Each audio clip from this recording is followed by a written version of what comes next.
Okay, Cash, we covered a lot of stuff today in the lesson. I'm just going to do the best I can to summarize for you. And the thing to think about is like, what fingers do I need to use to get up and down the scale? Well, C, start with your thumb, with your right hand, pointer middle, and then go thumb under to get all the way up to the top. You don't run out of fingers that way. Then when you get back down to the thumb, middle finger comes over. And this is a position that you'll also use, I believe, in D and E and F and G. There's quite a few that will be that way, but we're just going to do like the first couple. We're going to do, just get that far today. C, thumb under, all the way up, coming back down, thumb, and then middle finger. So when you get to your thumb and middle finger, that's the general rule, although that's not going to be the case all the time. And then especially when you run into, flats and sharps. But let's finish this off by doing the opposite here. You'd go all the way up to your thumb, then middle finger, right? Then coming back down, thumb under. And there you go. And then if you can do both, this is another challenge, is even just in the same key, right? When you get there, you got to do the thumb under, but this hand, left hand, is still, right, going. And then all of a sudden you need to do the thumb or the middle finger over, and then you can kind of complete it like that, then coming back down, right? And then you've got to get that thumb under like that, and then the middle finger on the right hand, and then you end up with the right amount of fingers there. That's how that goes.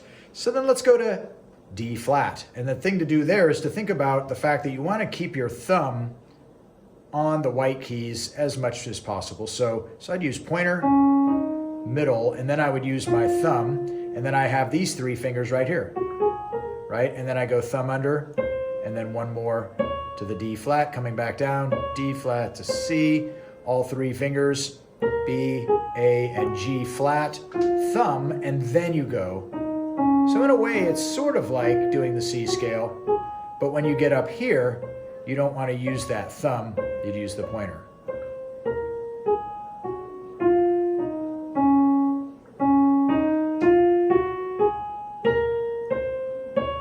Okay, then D chord or D major, D scale, you'd also do something similar where C, you did this, right? Now here, you're going to do the same thing. Thumb goes under after your middle is on the F sharp instead. And then back down, thumb or middle over the thumb, and finish on the thumb on D there. And we didn't do this with the left hand yet on the D flat, but right, you could do this. Then you've got the thumb. Then I would go third finger over, and then you have enough fingers. Right? And then if we do that start with the D, you're going to go all the way up to here before switching over. So here's the D scale. And then do the middle finger over, and then pointer on C sharp, coming back down. Thumb. Middle finger over, coming back down, thumb under. All right, there you go. That was the left hand. Here's the right hand. I'll play it up here, why not? Thumb under, and then you don't run out of fingers at all. Middle finger over to the F sharp. One more time.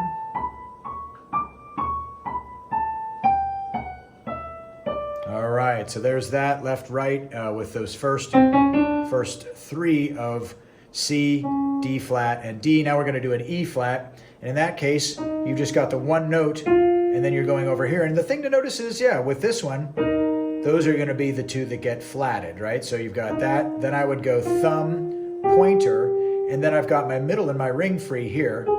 And then I would do the thumb under, then pointer on D, and then there's that E flat. Coming back down, middle, pointer, thumb, and then you need to use these two. Or you could do, another potential would be, I guess you could potentially do it another way, but I'd say the best way to do it is to still think about, how many do I need here so that I can get to this, right? So, and then when you're here, the middle goes over. Where here, it was, you had to kind of use two of these, right? But in this case, you only need one.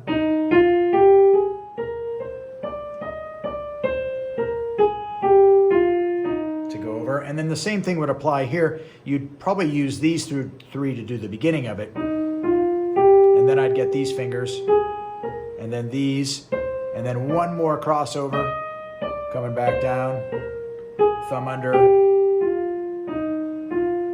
middle. Actually, I would even do so that you've got this, and that sets you up for just one cross at the beginning, right? And then one cross at the end. Well, no cross at the end, actually, but on this one, you would have to do the cross, right, to start like that in the left hand.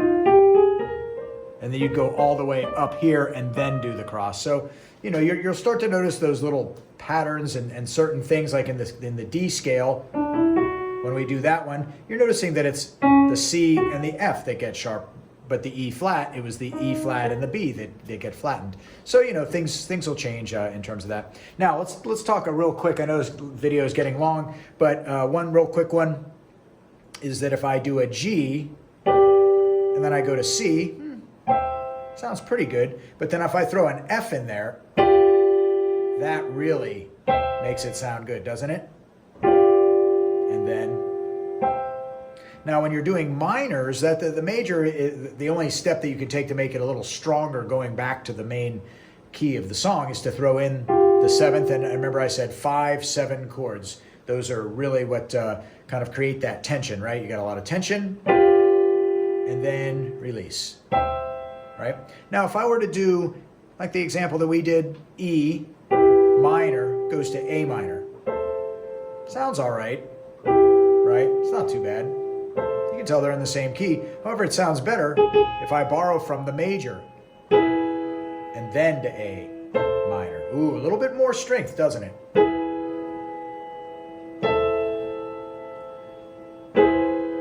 And then, now you can see I accidentally hit an extra note there, and I kept letting it ring too long. And if you do that, you know, then let's say I play that E7, and I even throw the D in there too,